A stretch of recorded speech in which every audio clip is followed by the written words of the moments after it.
안녕하세요. 2021학년도 7월 고3 전국연합학력평가 한국지리해설의 이진웅입니다. 자, 7월 학력평가 잘 보셨나요? 예, 기말고사 기간이랑 또 겹친 학교들이 많아서 기말고사 치른 후에 바로 또 모의평가, 모의고사를 보느라 고생을 많이 하셨을 것 같습니다. 자, 오늘 7월 고3 전국연합학력평가 한국지 20문항이 출제되었는데요. 자, 문제는 어떠셨나요? 네. 본격적으로 20문항을 풀이하기 전에 이 20문항 어떤 문제들이 출제되었고 어떻게 풀이하면 좋을지에 대해서 전체적인 내용을 한번 총평으로 전달해 드리려고 합니다. 자, 일단 이제 여름방학을 앞둔 시기입니다. 여러분들 굉장히 많이 불안한 마음과 또 걱정스러운 마음이 앞서는 때일 것 같은데요. 자, 이 시기에 여러분들에게 먼저 요 말을 해드리고 싶습니다. 예, 잘하고 있어. 잘하고 있어.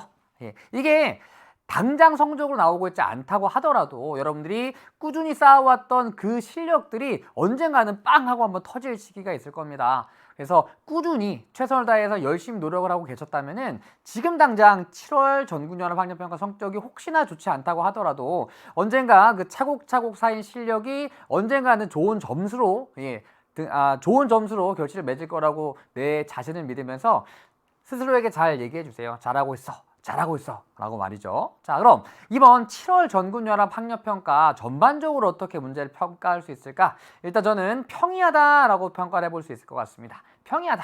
자, 특히나 가장 최근에 치러졌던 6월 모의평가와 비교해 보아도 전반적으로 난이도가 높지 않았던 문항들, 그리고 새롭게 등장한 유형이라던가 또는 새로운 선지 같은 것들이 흔히 보이지 않았던 좀 평이하게 문제가 출제되었다라고 얘기할 수 있을 것 같아요. 그럼 왜 평이하다라고 얘기할 수 있을 것 같으냐? 그게 두 가지를 꼽아봤는데요. 첫 번째는 돌직구다. 선지라던가 자료 같은 것들이 뺑글 돌리거나 또는 조금 꼬아서 여러분들에게 실수를 유발하도록 출제된 것이 아니라 자료도 그리고 선지도 그냥 정말 돌지구처럼 그대로 있는 그대로 출제되었기 때문에 크게 어렵게 느껴지지 않았을 것 같습니다. 두 번째는 낯익은 선지입니다.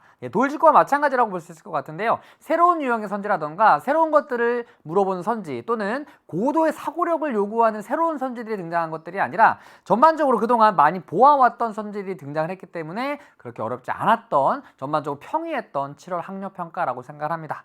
자, 그럼 그나마 이 20문항 중에서 우리가 다시 한번 살펴봐야 될 주목할 문항은 어떤 것들이 있을 것 같으냐? 첫 번째 6번 문항입니다. 자, 에너지와 관련된 문항이죠. 충남, 경북, 전남의 1차 에너지원별 공급량의 비중이 나와 있습니다. 공급량의 비중. 그래서 경북 같은 경우에는 원자력의 비중이 가장 높습니다. 그리고 충남은 역시나 석탄의 비중이 가장 높죠. 그리고 전남 같은 경우에는 경북과 함께 원자력을 사용하는 곳이지만 전남은 석유 산업이 발달했기 때문에 석유의 공급 비중이 가장 높습니다. 그래서 이런 통계 자료 같은 경우에는 다시 한번 지역별로 소비량이 아니라 소비 비중을 충남, 경북, 전남으로 다시 한번 정리해 두시면 좋을 것 같습니다. 그래서 요 통계 자료 다시 한번 살펴보시기 바라고요. 다음 두 번째는 16번 문항입니다. 16번 문항이 아마 제 생각에는 이번 20문항 중에 가장 어렵지 않았을까 생각을 해봅니다. 자, 가장 어려운 문항이었지만 그래도 정답을 찾는 데는 큰 문제는 없었을 것 같습니다. 조금 이따 얘기하겠지만 연강 수량 최 나널 평균 기온 그리고 겨울강 수량까지는 쉽게 찾을 수 있었어요. 그런데 기온의 연교차가 조금 까다로웠죠.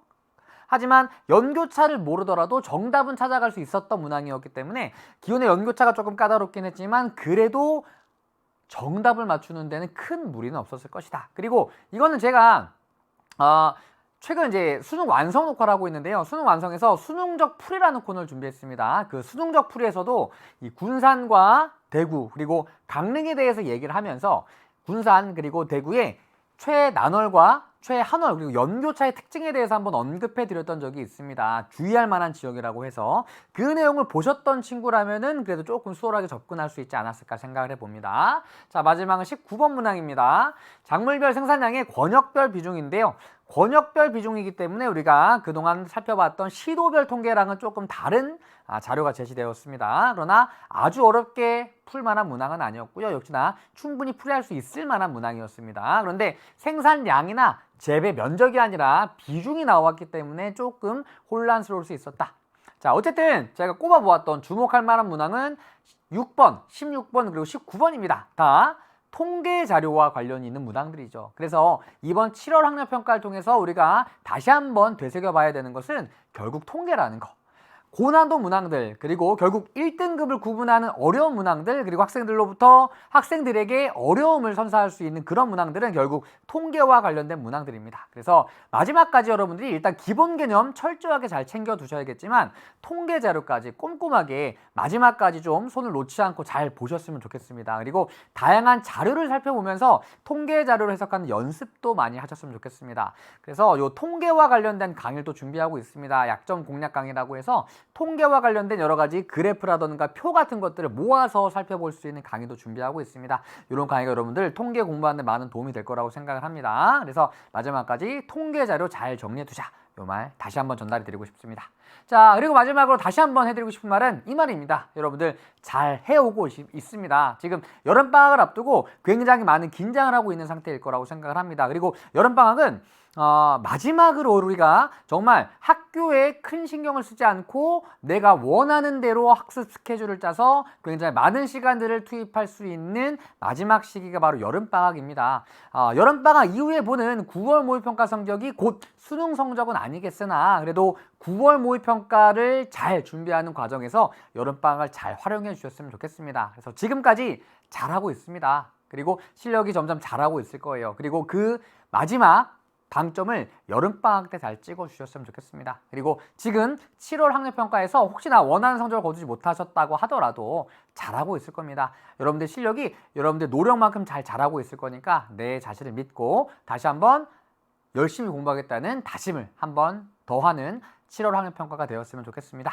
자, 고생 많으셨습니다. 자, 그럼 1번부터 20번까지 전반적으로 어떤 문항들이 출제되었는지 그리고 어떻게 풀이하면 좋을지에 대해서 문제풀이에서 다시 한번 꼼꼼하게 전달드리도록 하겠습니다. 해설 강의에서 만나요.